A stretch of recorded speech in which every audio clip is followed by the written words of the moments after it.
고린도전서 11장 17절로 34절 말씀입니다. 고린도전서 11장 17절로 34절 말씀.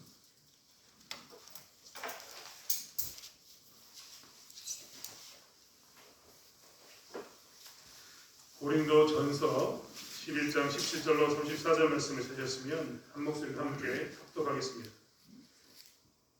고린도전서 11장 17절로 34절 말씀입니다. 내가 명하는 이 일에 너희를 칭찬하지 아니하나니 이는 너희의 모임이 유익이 못되고 도리어 해로움이라. 먼저 너희가 교회에 모일 때 너희 중에 분쟁이 있다 함을 듣고 어느 정도 믿거니와 너희 중에 파당이 있어야 너희 중에 옳다 인정함을 받은 자들이 나타나게 되리라. 그런즉 너희가 함께 모여서 주의 만찬을 먹을 수 없으니 이는 먹을 때 각각 자기의 만찬을 먼저 갖다 놓고 어떤 사람은 시장하고 어떤 사람은 취하느니라. 너희가 먹고 마실 집이 없느냐? 너희가 하나님의 교회를 업신여기고 빈궁한 자들을 부끄럽게 하느냐? 내가 너희에게 무슨 말을 하랴? 너희를 칭찬하랴? 이것으로 칭찬하지 않노라. 내가 너희에게 전한 것은 주께 받은 것이니 곧 주 예수께서 잡히시던 밤에 떡을 가지사 축사하시고 떼어 이르시되 이것은 너희를 위하여 내 몸이니 이것을 하여 나를 기념하라 하시고 식구에 또한 그와 같이 잔을 가지시고 이르시되 이 잔은 내 피로 세운 새 언약이니 이것을 행하여 마실 때마다 나를 기념하라 하셨으니 너희가 이 떡을 먹으며 이 잔을 마실 때마다 주의 죽으심을 그가 오실 때까지 전하는 것이라. 그러므로 누구든지 주의 떡이나 잔을 합당하지 않게 먹고 마시는 자는 주의 몸과 피에 대하여 죄를 짓는 것이니라. 사람이 자기를 살피고 그 후에야 이 떡을 먹고 이 잔을 마실지니 주의 몸을 분별하지 못하고 먹고 마시는 자는 자기의 죄를 먹고 마시는 것이니라. 그러므로 너희 중에 약한 자와 병든 자가 많고 잠자는 자도 적지 아니하니 우리가 우리를 살폈으면 판단을 받지 아니하려니와 우리가 판단을 받는 것은 주께 징계를 받는 것이니 이는 우리도 세상과 함께 정죄함을 받지 않게 하려 하심이다. 그런즉 내 형제들아 먹으러 모일 때 서로 기다리라. 만일 누구든지 시장하거든 집에서 먹을지니 이는 너희의 모임이 판단받는 모임이 되지 않게 하려 합니다. 그 밖의 일들은 내가 언제든지 갈 때에 바로 잡으리라. 아멘. 교회 안에서 식사를 하고 계십니까? 저희 교회는 식사를 주말마다 제공하고 있습니다. 물론 양보를 드리고 말씀을 드렸던 것처럼 교회가 정말 소위 말하는 상다리가 부러지게 질적 반상의 어떤 그런 음식을 내놓지는 못합니다. 하지만 교회는 정말 주일마다 정성을 다해서 준비하고 있습니다. 그리고 그 식사를 통해서 우리는 함께 식사의 즐거움을 나누고자 합니다. 어떤 분은 식사를 하기도 하고 어떤 분은 식사를 하지 않고 돌아가기도 합니다. 하지만 식사를 준비한다는 것은 그게 작은 일이든 혹은 많은 음식을 준비하든 정말 쉽지 않습니다. 식사에 대해서 많은 교회들이 실족을 했습니다. 식사를 특별히 점심을 예배 후에 식사를 나눈 것에 대해서 실족을 했는데 왜 실족을 했느냐? 너무나 힘들기 때문에 실족했다는 겁니다. 서울에 있는 대형교회는 들리는 풍문에 의하면 어떤 교회는 식사를 아예 외부 업체에다 맡긴다고 합니다. 그러니까 교회에서 식사를 하는데 식사를 여전대회별로 돌아가면서 하는데 너무 힘들어서 구역구를 하는 게 너무 힘들어서 어떻게 하냐면 이렇게 힘들 거면 차라리 우리가 외부 업체에다 맡기자. 그래서 그 교회는요 주일만 되면은 외부에서 업체가 마치 우리가 그 잔치하면 시골에서 잔치하면 부페를 불러다가 잔치하는 것처럼 그렇게 불러서 그 사람들이 식사를 한다고 합니다. 그들은 이야기합니다. 굉장히 편하고 좋다라고 말입니다. 물론 그들 나름대로 사정이 있었기 때문에 그런 일을 했을 줄로 믿습니다. 그런데 중요한 것은 무엇이냐면 그렇게 맡길 만큼 식사를 준비하는 것은 쉽지 않다는 겁니다. 그게 많든 적든 정말 쉽지 않습니다. 우리 권사님들도 다 해보셨겠지만 젊은 날 다 해보셨잖아요. 제가 이야기를 다 들었습니다. 어떤 분들은 혼자 교회를 뚝딱뚝딱 해가지고 감산을 했다. 어떤 분들은 이렇게 나눠서 했다. 수많은 이야기를 들었습니다만 쉽던가요? 식사를 준비하는 것 자체가 쉽지 않습니다. 바쁘고 분주하게 예배 후에 가서 그것을 대표하는 것도 쉽지 않고 그것을 차리는 것도 쉽지 않고 그것만 있습니까? 먹고 마시고 끝난 후에 그것을 다시 정리하는 것도 정말 쉽지 않습니다. 교회 안에서 식사를 준비하는 것은 정말 쉽지 않은데 그럼 우리는 식사를 계속 준비해야 될까요? 사실 고린도 교회가 이 문제에 대해서 봉착하게 되었습니다. 식사에 대해서 그들은 큰 문제를 가지게 되었다는 겁니다.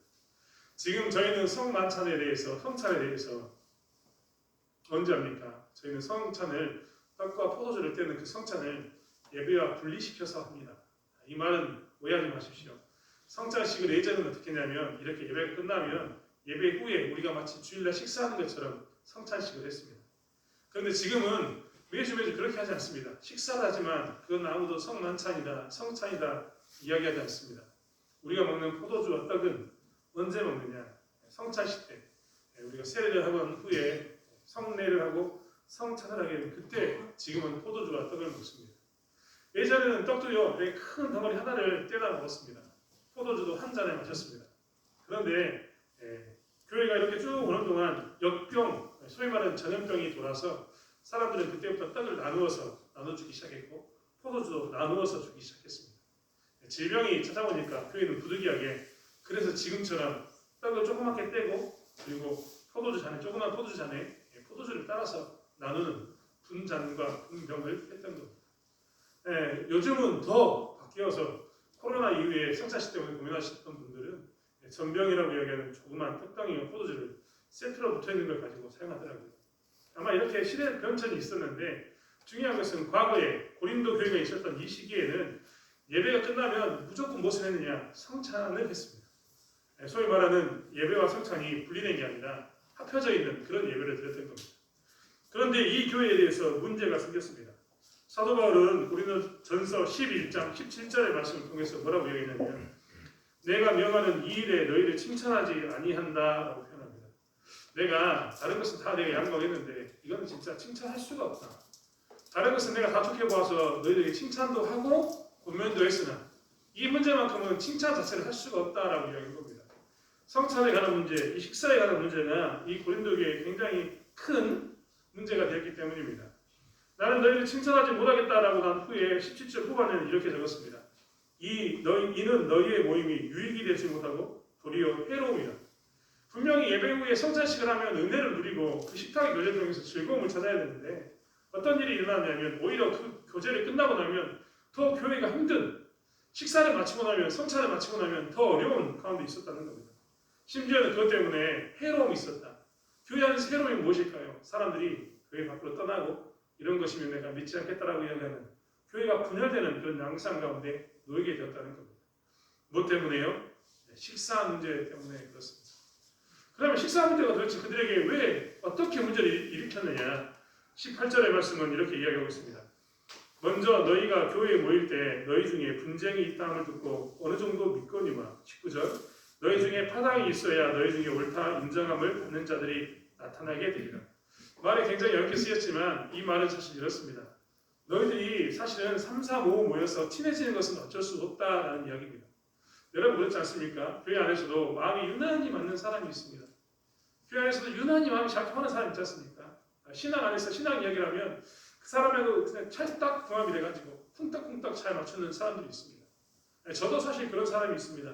같은 목사지만 그분들하고 교제하면 진짜 재밌는 사람이 있습니다. 속이 뻥 뚫리고 이렇게 신앙 이야기가 재밌구나 라는 것을 경험하는 그런 사람이 있다는 겁니다. 어떤 사람은 내가 이렇게 이야기하면 너무한 거 아니냐 이렇게 이해 못하는 사람도 있는데 이해를 해주는 사람을 만나면 너무 행복합니다. 교회 다니다 보면 그런 사람 꼭 있습니다. 그렇지 않습니까? 그래서 그 사람 같이 옆에 앉아서 예배도 드리고 밥 먹을 때도 같이 가서 이야기하고 기도할 때도 아프면 기도 좀 해줘 라고 이야기도 하고 그 사람이 안 나오면 유난히 더 전화해가지고 왜 안 나왔는가 어디 아픈가 물어보기도 하고 이런 사람이 생기는 거죠. 심지어는 이제 좀 기분이 좋아지면 음식도 같이 가서 나눠보면서 우리 집에 놀러 한번 와봐 이런 말도 합니다. 이게 뭐냐면 교회 안에서 이 신앙의 그 영적인 친구 이런 친구를 만났을 때 나타나는 현상인 겁니다.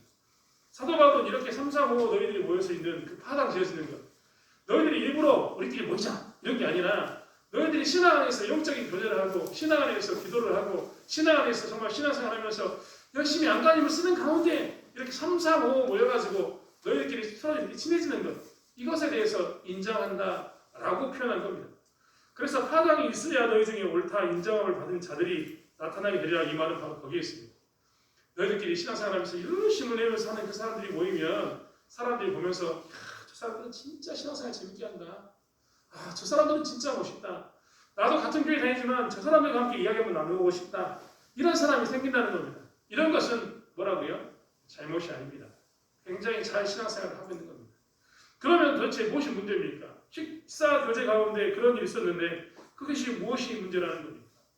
그렇게 3, 4, 5 모인 사람들끼리 모여가지고 영적으로 너무나 잘 통한 사람들끼리 모여가지고 같이 밥을 먹고 나누는데 이게 뭐가 잘못이다, 잘못인가? 이것을 사도 바울은 왜 해로움이라고 표현했는가라는 것을 우리는 생각해 봐야 합니다.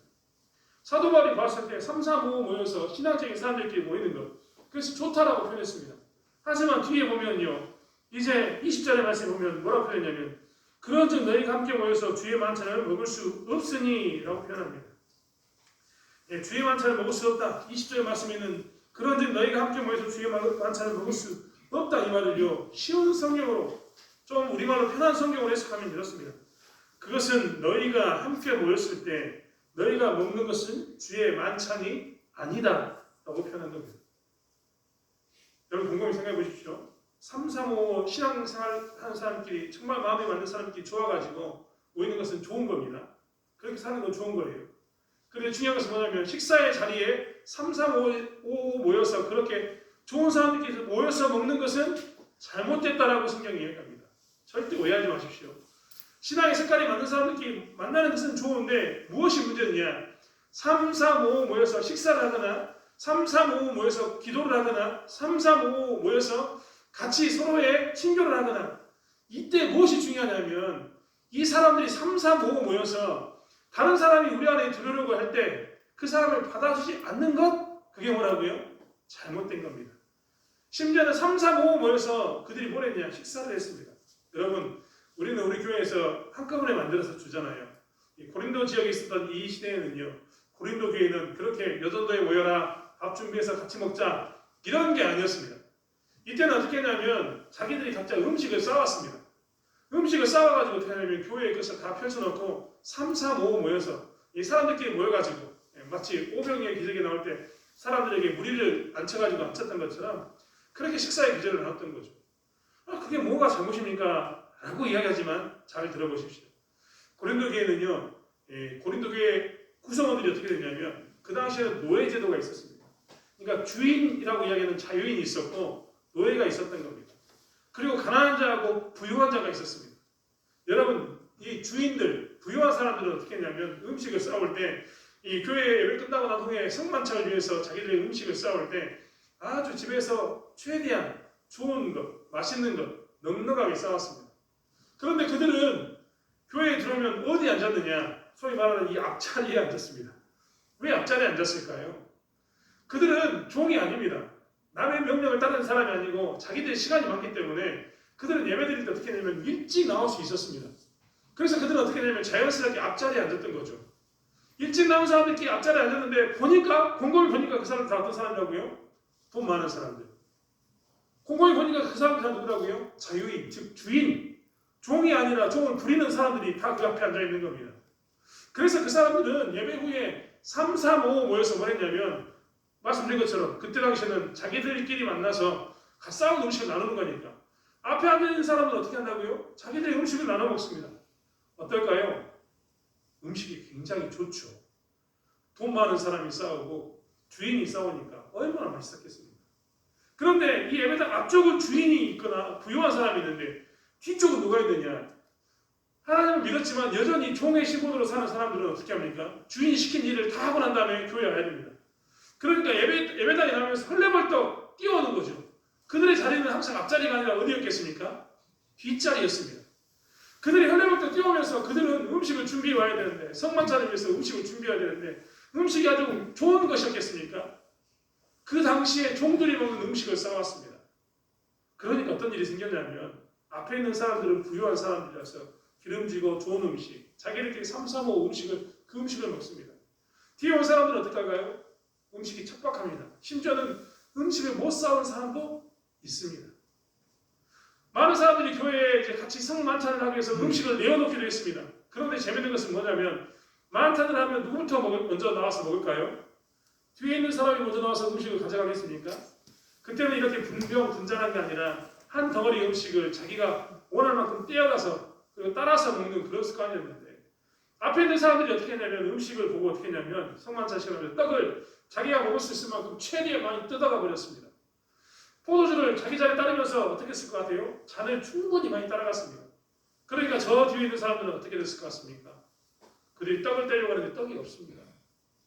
그들이 잔을 따라서 포도주를 따르려고 하는데 포도주가 없습니다. 그러니까 자연스럽게 교회에 어떤 문제가 생겼느냐, 이것 때문에 해로움이 생긴 겁니다. 분명히 그들은 삼삼오오 모여서 의도치 않게 어떻게 하다 보니까 마음에 맞는 사람들, 같은 수준에 있는 사람들 이렇게 모여서 그렇게 교제를 나누고 음식을 나눴는데, 이게 뭐가 됐다고요? 교회 안에 빈부의 격차를 만드는. 원래는 안 그랬는데 교회에 다니다 보니까 시간이 지나면 지날수록 어떻게 되냐면 마치 물과 기름이 섞이지 못하는 것처럼 앞에 부유한 사람들은 넉넉하게 배부르게 술 취하게 먹고, 뒤에 나온 사람들은 배고프고 정말 힘들고 없는 가운데 그렇게 교회에 나왔는데도 냄새는 나는데 먹을 수 없는 그런 가운데 놓이게 된 겁니다. 그래서 사도 바울이 하는 이야기가 그겁니다. 너희들이 하는 그것은 뭐가 아니라고요? 주의 만찬이 아니다라고 이야기하는 겁니다. 여러분, 이렇게 잘못된 교회에서 잘못된 모습으로 만찬을 행하거나 성찬을 행하면 우리는 꼭 따져봐야 됩니다. 뭘 따져봐야 됩니까?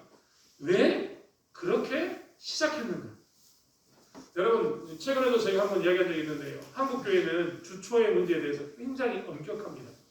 한국 교회는 주초를 엄격하게 하죠. 주초가 뭐냐면 술 주자, 담배 할 때 그 연초할 때 초자입니다. 한국 교회는 주초의 문제에 대해서, 이 술과 담배 문제에 대해서 굉장히 엄격합니다. 근데 한국 교회만 엄격하냐? 한국 사회가 그리스도인들이 술 먹고 담배 피는 것에 대해서 굉장히 엄격합니다. 왜 그러면 한국 교회는 이 주초에 대해서 술과 담배에 대해서 엄격할까요? 왜 한국 사람들은 예수 믿는 사람들이 술 먹으면 저거 가짜구만, 사이비구만, 예수 믿는 사람이 담배 피면 저거 예수 믿는 거 맞아? 이렇게 이야기할까요? 다른 나라는 그렇지 않거든요. 여러분, 그렇지 않습니까? 그런데 우리나라는 유난히 심합니다. 왜 심해졌을까요? 많은 사람들이 그것을 따지면서 성경에는 술 먹지 말라, 담배 피지 말라 그런 말도 없는데 왜 우리 교회는 이러냐라고 따집니다. 하지만 그럴 때마다 생각해야 될 것은 뭐냐면, 왜 그렇다면 한국 사회에서는 그리스도인들이 술과 담배를 하지 않게 됐는가를 따져봐야 됩니다. 선교사님들이 이 땅에 오셔가지고 선교의 복음을 전하는데, 한국에 와서 복음을 전하는데 선교사 역할을 감당하는데, 한국 사람들이 이 세 가지의 고질적인 이 병폐 가운데 있었습니다. 그 하나가 뭐냐면 도박, 하나가 뭐였겠습니까? 이 여자의 기생, 첩질하는 문화, 또 하나가 이게 술, 담배, 주초의 문제였거든요. 이 문제를 어떻게든지 해결해보고 싶은데 절대 해결이 안 되는 겁니다. 그래서 선교사님들이 뭘 했냐면, 우리는 다른 것을 말고 이 문제를 좀 해결하자라고 이야기했습니다. 그리고 그것에 대한 남은 돈을 가지고 국가를 세우는 일에 우리가 일을 썼으면 좋겠다, 교회를 세우는 일에 썼으면 좋겠다라고 작정을 합니다. 그래서 한국 교회는요, 예수 믿으면서 뭘 했냐, 술, 담배를 멀리하고 도박을 멀리하고, 잘 보시면 지금 교회에서 다 그만한 겁니다. 아내를 2명 갖는 것을 그만은, 차복질하는 것을 그만은 그런 모습 가운데 있습니다. 한국 교회는 그런 문화 가운데 있다 보니까 이 한국 사회에서 어떻게 봤느냐, 예수 믿는 사람은 술도 안 하고 담배도 안 하고 도박도 안 하고, 그리고 뭡니까? 소위 말하는 그런 일도 하지 않으니까 어떻게 생각했냐면, 예수 믿는 사람은 정말 특별하구나, 저 사람들은 정말 도덕적으로 거룩하게 살구나 라는 것이 계속해서 자리를 잡게 됐습니다. 그리고 그 돈으로 국가를 위해서 국제보상 운동이나 다른 일들을 하니까 어떤 일이 있었냐, 정말 그리스도인들은 잘 살고 있구나라는 그런 생각이 있었다는 겁니다. 그래서 한국 교회는 어떻게 생각했냐면, 예수 믿는 사람은 술, 담배 하지 않는구나 라고 생각했습니다. 지금도 그 문화는 남아있어서 한국 교회는 술, 담배를 하지 않습니다. 이렇게 문제, 왜 술, 담배를 하지 말아야 되는가에 대해 생각할 때마다 우리는 어떻게 되냐면, 성경에는 뭐라고 나왔는가, 그리고 왜 우리의 조상들은 그렇게 했는가를 따져봐야 됩니다. 여러분, 이 마찬가지입니다.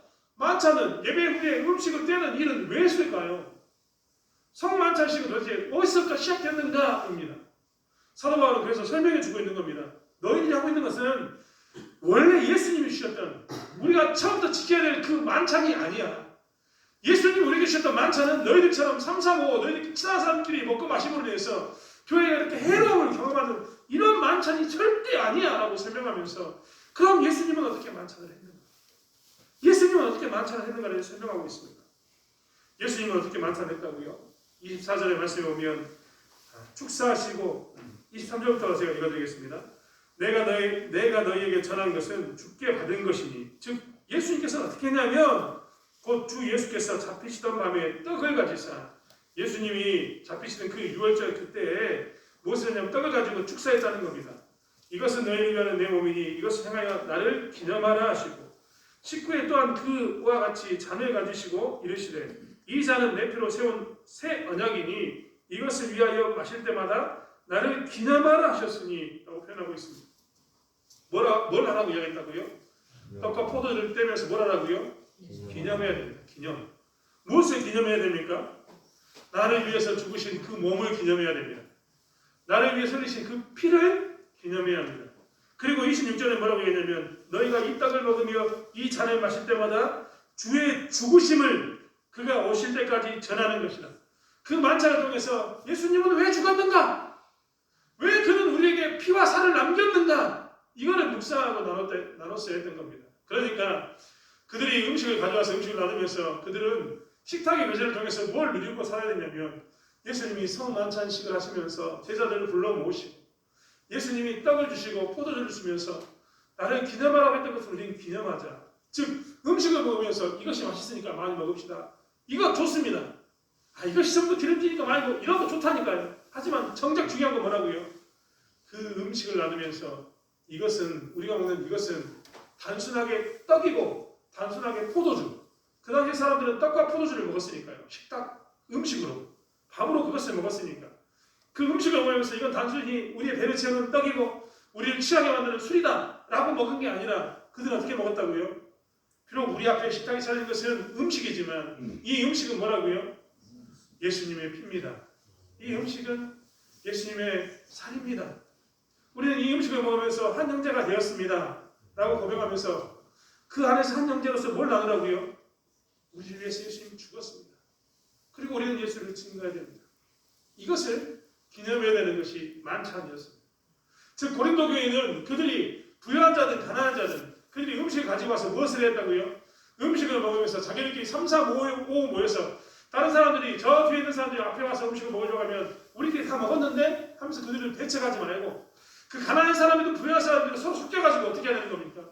음식을 나누면서 이것은 예수님의 피고 이것은 예수님의 살이고 우리는 예수님의 죽으심을 기념합니다라고 고백해야 했던 것이 만찬이었습니다. 음식이 목적이 아니라 교회에서 음식을 먹는 것은 배를 위해서가 아니라 누구를 위해서라고요? 주를 위해서 음식을 나눴어야 했던 겁니다. 그런데 이들은 지금 무엇을 했냐면 배를 위해서 음식을 먹었습니다. 그래서 사도 바울이 그것은 해롭다. 배를 위해서 음식을 먹는 것은 해롭다. 그것은 유익이 되지 못한다라고 이야기한 겁니다. 그리고 진짜 이 음식을 나누는 목적은 그것 때문이었다라고 이야기합니다. 여러분, 우리는 초대교회를 너무나 잘 알고 있습니다. 초대교회는요, 많은 신자들이, 특별히 믿는 사람들이 자기들의 재산을 다 내놓았습니다. 그리고 서로 투명했습니다. 이런 말을 이야기하면 사람들이 다 이야기합니다. 자기 재산을 다 팔아가지고 교회 앞에 내놨던 사건이 얼마나 놀라운 사건이고 은혜가 충만한 사건인가라고 말입니다. 여러분, 바나바가요, 자기의 모든 소유를 팔아서 교회 앞에 내놓았는데요. 왜 내놓았을까요? 거꾸로 생각해보면 그만큼의 돈이 필요했던 겁니다. 갑자기 교회 안에 3,000명, 5,000명이 왔는데 그 사람들이 한꺼번에 먹고 마시려고 하면 얼마나 많은 금전적인 재정이 필요했겠습니까?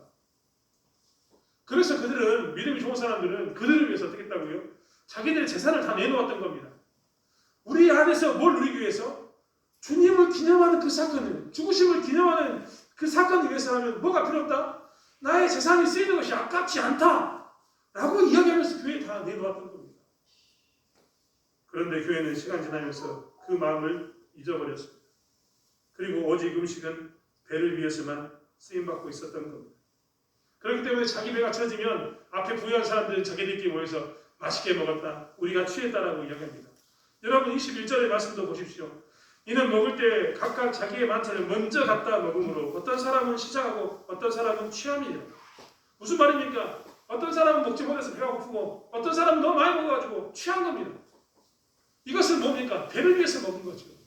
주를 위해서 먹은 게 절대 아니라는 겁니다. 이런 일이 있으니까 어떤 현상이 나타났습니까? 22절에 보면 너희가 하나님의 교회를 업신여기고 빈궁한 자들을 부끄럽게 하느냐라고 이야기합니다. 못 먹은 사람들이 성찬에 참석하지 못했던 사람들이 앞에서 배부르고 술 취했던 그 사람들을 보는 뒤에 있는 사람들이 뭐랬냐면 이게 교회냐? 이게 뭐냐라고 이야기하면서 그들이 뭐랬다고요? 교회에 대해서 떠나는 일이 있었다는 겁니다.